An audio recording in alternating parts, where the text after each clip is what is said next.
पंजाब में स्थित सिख धर्म के 3 तख्त साहिबान वाले शहरों को पावन शहरों का दर्जा देना पंजाब सरकार के लिए बड़े सौभाग्य की बात है।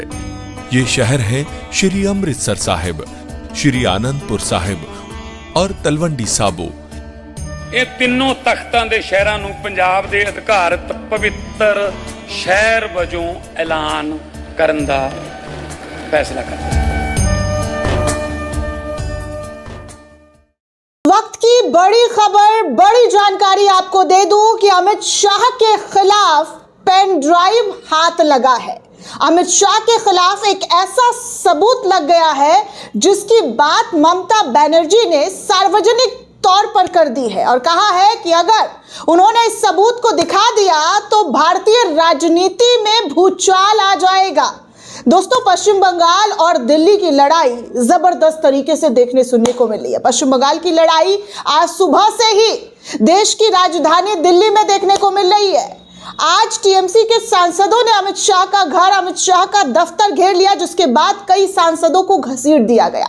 कई सांसदों को अमित शाह की पुलिस उठा ले गई हिरासत में। महुआ मोइत्रा की तस्वीर आप देख चुके हैं, ड्रेक ओब्रायन की तस्वीर देख चुके हैं, लेकिन अब ममता बनर्जी कमर कसते हुए नजर आ रही है। पश्चिम बंगाल का जो महासंग्राम है वो शुरू हो गया है और इस महासंग्राम में ममता दीदी कहीं भी पीछे हटते हुए नजर नहीं आ रही है। सबसे बड़ी जानकारी, सबसे बड़ी खबर आपको बता दूं कि पश्चिम बंगाल में एक बार फिर से सियासी तूफान ने अपना पूरा का पूरा बवंडर जो है मचा रखा है। ममता बनर्जी ने सुप्रीम कोर्ट का रुख कर लिया है।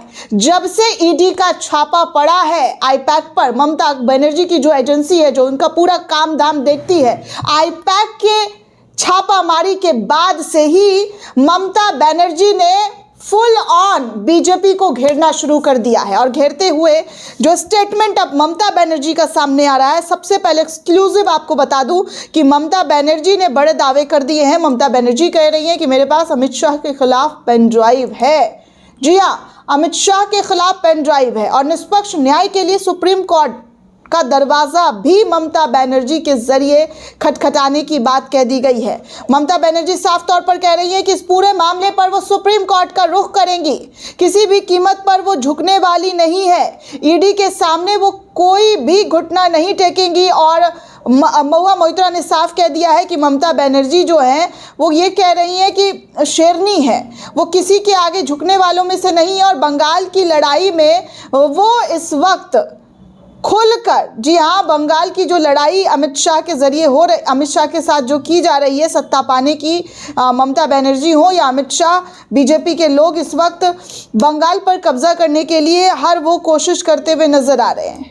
और बंगाल में जो हो रहा है वो पूरी तरीके से, जी हाँ, पूरी तरीके से आप देख रहे हैं कि जब जब चुनाव होता है तब तब ईडी के छापेमारी की आरोप जो है अमित शाह पर, भारतीय जनता पार्टी पर लगती है कि कैसे विपक्ष को कमज़ोर करने के लिए ये सब कुछ किया जा रहा है। ये सब कुछ विपक्ष को शिकस्त देने के लिए, हराने के लिए ऐसा काम किया जा रहा है। चलिए आपको नेटवर्क 18 के हवाले से जो रिपोर्ट सामने आ रही है वो आपके स्क्रीन पर, नेटवर्क 18 की खबर आप देख सकते हैं। दोस्तों, निष्पक्ष न्याय के लिए सुप्रीम कोर्ट जाने की बात जो है ईडी के जरिए भी कही गई है। हालांकि सुप्रीम कोर्ट जाने की बात ममता बनर्जी के जरिए भी की गई है, लेकिन ममता बनर्जी के खिलाफ अब ईडी जो है दस्तक देता हुआ सुप्रीम कोर्ट की ओर रुख करता हुआ नजर आ रहा है। वो साफ कह रहा है कि अब जो है, जी हाँ, ममता और अमित शाह के बीच टकराव साफ तौर पर नजर आ रहा है। मोदी के साथ भी टकराव जो है साफ तौर पर दिखाई दिया जा रहा है कि कैसे ममता बनर्जी ने ताल ठोक दिया है और कह रही है कि वो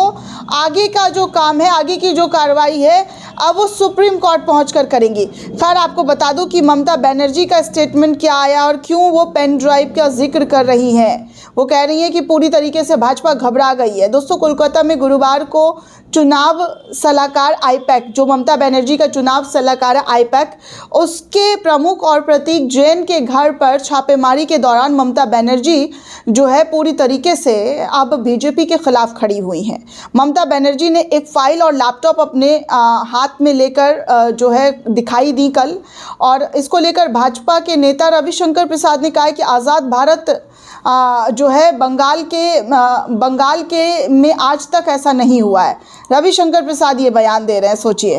मतलब आप सोच सकते हैं दोस्तों कि क्या और कुछ पूरे देश में हो रहा है, लेकिन भाजपा वालों को सिर्फ अपना जो लगता है ना कि उनके साथ गलत हो रहा है, बाकी पूरे देश के साथ गलत हो जाए तब ये आवाज़ नहीं उठाएंगे। अंकिता भंडारी, उन्नाव रेप पीड़िता, उन लोगों के खिलाफ गलत हुआ तब ये आवाज़ नहीं उठा रहे, तब भी ये चुप थे। हालांकि सुप्रीम कोर्ट ने सुप्रीम हस्तक्षेप देकर उन्नाव रेप पीड़िता को न्याय दिलाया है। जिस तरीके से फैसला आया था उसके बाद तो आपको पता ही है कि क्या हुआ। खैर, मैं बात कर रही हूँ पश्चिम बंगाल की, तो पश्चिम बंगाल में प्रवर्तन निदेशालय की छापेमारी के बाद जो है राजनीति में भूचाल आ गया है। कोलकाता में political consultancy firm Indian political action committee और उसके डायरेक्टर प्रतीक जैन के ठिकाने के बाद से ही हाई वोल्टेज ड्रामा और कानूनी टकराव जो है पश्चिम बंगाल के अंदर देखने को मिल रहा है। अब ये पूरा प्रकरण राज्य बनाम केंद्र की लड़ाई के साथ जो है अदालत की चौखट तक पहुंच गया। ईडी ने कलकत्ता हाईकोर्ट में याचिका दाखिल करके आरोप लगाया है कि साल 2020 में कथित कोयला चोरी घोटाले से मनी लॉन्ड्रिंग, जी हां, मनी लॉन्ड्रिंग मामले की जांच के दौरान उनके अधिकारियों को बाधा का सामना करना पड़ा। जांच एजेंसी का दावा है कि आईपैक के सॉल्ट लेक स्थित ऑफिस और लाउंड स्ट्रीट पर प्रतीक जैन के आवास पर छापेमारी शांतिपूर्ण तरीके से और पेशेवर तरीके से चल रही थी। तभी मुख्यमंत्री ममता बनर्जी वरिष्ठ पुलिस अधिकारियों के साथ वहां पर पहुंचती हैं और ईडी के अनुसार मुख्यमंत्री ने न सिर्फ तलाशी प्रक्रिया में दखल दी है बल्कि अहम दस्तावेज और इलेक्ट्रॉनिक डिवाइस को भी वहां से हटाकर अपने साथ ले गई है। अब सवाल उठता है कि क्या सरकारी एजेंसियों के काम में बाधा डालने के आरोप में ममता बनर्जी पर गाज गिरेगा, या ममता बनर्जी जिस तरीके के दावा कर रही हैं, ममता बनर्जी जिस तरीके से बात कर रही हैं, बयान दे रही हैं, उनकी बातों में दम है या ईडी की बातों में दम है? क्योंकि कहा जा रहा है, आज विपक्ष के कई बड़े नेताओं ने कहा है कि लोकतंत्र का गला घोटने का काम जो है शाह के जरिए किया जा रहा है। शाह जो है संवैधानिक पदों पर बैठे हुए लोगों से अपना काम निकलवाने की कोशिश कर रहे हैं। आज संजय सिंह के जरिए भी स्टेटमेंट आया है और भी कई नेताओं के जरिए स्टेटमेंट आया है, कई प्रवक्ताओं के जरिए भी स्टेटमेंट आया है कि जो हो रहा है वो लोकतंत्र का गला घोटने जैसा है। आपको बता दें दोस्तों कि असम के मुख्यमंत्री हेमंत बिस्वा ने पश्चिम बंगाल की मुख्यमंत्री ममता बनर्जी पर निशाना साधते हुए उनके आचरण की कड़ी आलोचना की है। बीजेपी के तमाम नेता कड़ी आलोचना कर रहे हैं, लेकिन ममता बनर्जी साफ कह रही हैं कि जिस तरीके की रवैया जो है भाजपा के जरिए की गई है वो उससे नहीं डरने वाली है। उनके तमाम सवालों का, जी हाँ, उनके तमाम चीज़ों का जो है वो जमकर जवाब देंगी। यहाँ तक कि ममता बनर्जी के जरिए ये भी कहा है कि यदि ये वर्दी का अहंकार है। टीएमसी सांसदों को हिरासत में लिए जाने पर ममता बनर्जी ने साफ तौर पर कहा है कि वर्दी का अहंकार जो है सर चढ़कर बोल रहा है। शाह के दफ्तर के बाहर जो प्रदर्शन हुआ है उसको लेकर भी ममता बनर्जी ने साफ तौर पर अमित शाह और उनकी पुलिस को घेरते हुए नजर आई और कहते हुए दिखाई दी कि देखिए किस तरीके से जो है शांतिपूर्ण प्रदर्शन को बवाल में काट दिया गया और सांसदों को जो जिस तरीके से उत्पीड़न किया गया, असॉल्ट किया गया, महिला सांसदों को जो असॉल्ट किया गया है वो सीधे तौर पर अहंकार बताया जा रहा है। वहीं दूसरी तरफ इस वक्त विपक्ष के नेताओं ने भी भाजपा की नींद हराम करके रखी हुई है। विपक्ष ने साफ तौर पर कहा है कि वो किसी भी कीमत पर भाजपा के आगे घुटने नहीं टेकने वाले हैं। जिस तरीके की नीतियां भारतीय जनता पार्टी के जरिए अपनाई जा रही है, देश को परेशान किया जा रहा है, देश में जो लोगों के साथ हो रहा है उसके खिलाफ राहुल गांधी भी खुलकर आज जो है बड़ा स्टेटमेंट देते हुए नजर आए हैं। और एक बार फिर से राजनीति में जो पश्चिम बंगाल में कहा जाता है कि सत्ता पाने के लिए भाजपा कई कड़े तेवर अपनाते हुए नजर आ रही है, लेकिन उनके तेवरों पर ममता बनर्जी भर भर बाल्टी पानी जो है वो उछलते हुए नजर आ रही है। ममता बनर्जी ने भी पश्चिम बंगाल विधानसभा चुनाव की जीत की तैयारी के लिए पूरी कमर कस ली और अपने तमाम सांसदों को भी, अपने तमाम नेताओं को भी फील्डिंग पर लगा दिया है।